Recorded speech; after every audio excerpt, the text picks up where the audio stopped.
Cara bedakan suara Tuhan dengan suara hati, ya berarti kita harus memperdalam hubungan kita dengan Tuhan.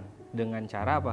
Mengenal Dia lebih dalam, tahu apa yang jadi kemauannya, bersekutu terus setiap hari dengan Tuhan. Terkadang kan namanya anak-anak muda, kalau disuruh baca Alkitab itu pasti bilang bosan, pasti Alkitab itu hanya sebagai obat tidur saja. Tapi sebenarnya ketika kita mau ada kemauan untuk membaca Alkitab setiap hari, berdoa setiap hari, pasti secara tidak langsung proses hubungan kita untuk mengenal Tuhan itu semakin hari semakin meningkat.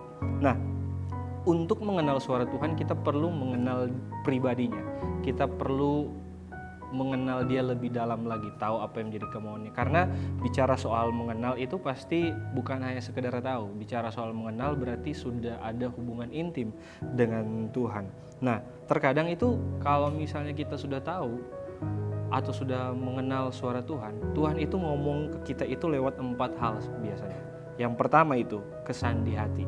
Kemudian yang kedua kebetulan. Sekalipun dalam dunia kekristenan itu tidak ada yang namanya kebetulan, tapi yang namanya kebetulan di sini maksud saya itu adalah keadaan yang menentukan bahwa oh ini loh yang Tuhan mau, oh ini loh ternyata Tuhan mau seperti ini. Nah itu sudah menjadi sebuah hal yang menunjukkan bahwa kita sudah tahu sebenarnya apa yang menjadi suara Tuhan. Kemudian yang ketiga, konfirmasi. Konfirmasi dalam arti ketika kita terus bersekutu dengan Tuhan, kita doa setiap hari, kita ngobrol dengan Tuhan, apa yang menjadi permasalahan kita, apa yang menjadi keinginan kita, Tuhan pasti akan memberikan konfirmasi lewat keadaan, lewat situasi yang kita alami pada saat itu. Kemudian yang terakhir Tuhan ngomong ke kita itu lewat apa? Tentu lewat kebenaran firman Tuhan. Lah kok terus Kak, kan saya ini berdosa, saya ini bukan siapa-siapa, itu Tuhan ngomong ke saya itu gimana? Sedangkan saya ini berdosa. Nah sebenarnya Tuhan ngomong ke kita itu banyak hal, banyak ayat yang kita bisa temui di Alkitab. Tuhan ngomong ke kita lewat keadaan kita. Salah satunya coba kita buka dalam 1 Yohanes 1 ayat 9 dan 10. Di situ dijelaskan seperti ini. Jika kita mengaku dosa kita, maka Ia adalah setia dan adil sehingga Ia akan mengampuni segala dosa kita dan menyucikan kita dari segala kejahatan. Jika kita berkata bahwa kita tidak ada berbuat dosa, maka kita membuat Dia menjadi pendusta dan firman-Nya tidak ada di dalam kita. Kemudian dalam Kolose 1 ayat 14 dia ngomong ke kita juga seperti ini. Di dalam Dia kita memiliki penebusan kita, yaitu pengampunan dosa. Tuhan sudah ngomong ke kita ketika kita masih berdosa pun dia ngomong bahwa udah gak usah berbuat dosa lagi, aku ampuni engkau supaya engkau tidak berbuat dosa lagi dan jangan sekali-kali menyentuh dosa lagi.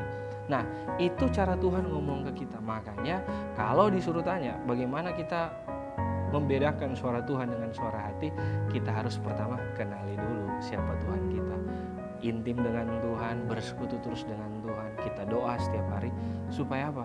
Ketika kita mau sesuatu, kita pengen sesuatu, kita bisa tahu suara Dia, kita bisa tahu kehendak Dia. Harus ngapain? Ya ikuti kehendak Tuhan.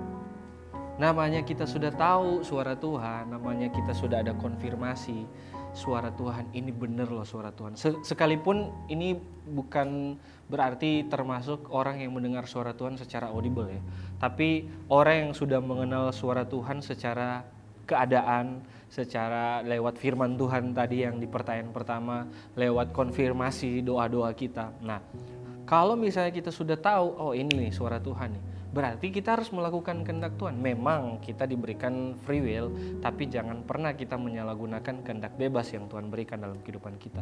Justru kita sebagai ciptaan Tuhan, berarti kita harus mengikuti apa yang menjadi kehendak Tuhan. Karena banyak dari kita, anak-anak muda, justru melakukan apa yang menjadi kehendak kita sendiri, tanpa melakukan kehendak Tuhan. Terkadang juga kita melakukan kehendak kita dengan mengatasnamakan kehendak Tuhan. Contoh dalam case-case tertentu ketika kita pengen sesuatu ya kita konfirm aja kepada orang tua kita. Mah, Pak, saya udah doa, udah puasa, Tuhan bilang saya harus begini. Padahal sebenarnya itu hanya keinginan daging dia sendiri.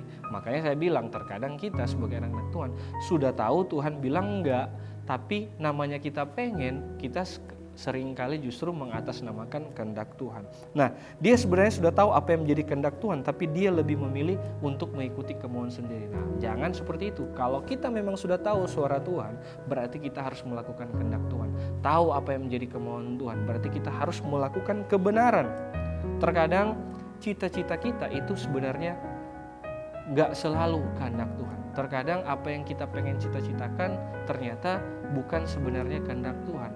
Namun terkadang cita-cita yang kita inginkan ternyata justru malah membuat sebagai batu loncatan untuk menuju kepada kehendak Tuhan, supaya masa depan kita menjadi masa depan yang cerah. Nah, dari sini kita bisa mengerti ketika kita sudah mengenal suara Tuhan, ketika kita sudah mengikuti kemauan Tuhan, bisa jadi apa yang kita harapkan ke depannya, masa depan kita itu pasti bakalan indah dibuat Tuhan. Yang penting kita sebagai anak-anak Tuhan justru mengikuti kemauan Tuhan. Kemudian selain kita melakukan kehendak Tuhan, apa yang harus kita lakukan ketika kita sudah mengenal suara Tuhan? Ya berarti kita harus bertanggung jawab dengan apa yang Tuhan percayakan dalam kehidupan kita. Kalau Tuhan sudah percayakan A, Tuhan sudah percayakan B, berarti kita harus pegang apa yang Tuhan percayakan. Bertanggung jawab dengan apa yang Tuhan percayakan. Misalnya teman-teman masih dalam sekolah, studi, kuliah, ataupun dalam pekerjaan. Ya teman-teman geluti itu apa yang menjadi pekerjaan kalian, apa yang menjadi tugas tanggung jawab kalian sebagai anak sekolah, sebagai anak kuliahan. Ya teman-teman fokus di situ, jangan dulu pikir hal-hal yang lain. Itu berarti kita justru bertanggung jawab dengan apa yang Tuhan percayakan. Fokus dulu sekolah, fokus dulu bekerja. Untuk apa? Bekerja juga untuk melayani Tuhan, bekerja juga untuk menyenangkan hati Tuhan. Dalam proses mengenal dan dalam proses melakukan kehendak Tuhan, kita juga harus bertanggung jawab dengan apa yang dipercayakan Tuhan. Kalau kita buka dalam Kejadian pasal yang ke-12 ayat 1-5, di situ menceritakan bagaimana Abraham dipanggil Tuhan. Kenapa dia bisa langsung iakan apa yang menjadi kehendak Tuhan? Karena apa? Dia sudah mengenal baik siapa Tuhan. Makanya ketika Tuhan menyuruh dia untuk berangkat dari tanah Ur Kasdim untuk menuju kepada tanah Kanaan, dia gak pernah banyak neko-neko, gak pernah banyak alasan. Dia langsung bilang, oke Tuhan, saya mau pergi. Yang penting saya percaya ini suaramu, ini kehendakmu, saya harus lakukan sesuai dengan kehendakmu. Kita balik lagi di perjanjian baru, di mana ketika Tuhan berdoa di Taman Getsemani, kalau misalnya dia menolak saat itu untuk disalibkan, kita gak mungkin ada sampai sini. Tapi karena dia memilih untuk mengikuti kehendak Bapaknya, kita sampai saat ini masih ada karena pengorbanan Tuhan. Apa yang dia bilang di Taman Getsemani? Yang pertama dia bilang, ya Bapa kalau boleh cawan ini lalu daripadaku. Itu sisi manusianya. Tapi yang kerennya dia ngomong, bukan kehendakku yang jadi, melainkan kehendakmu yang jadi. Jadi kita sebagai anak-anak Tuhan, yang namanya kita sudah mengenal suara Tuhan, kita nantinya sudah intim dengan Tuhan. Apa yang harus kita lakukan? Ikuti kehendak Tuhan, supaya kehidupanmu bersama kehidupan kita semua itu ada dalam jalan-jalannya Tuhan.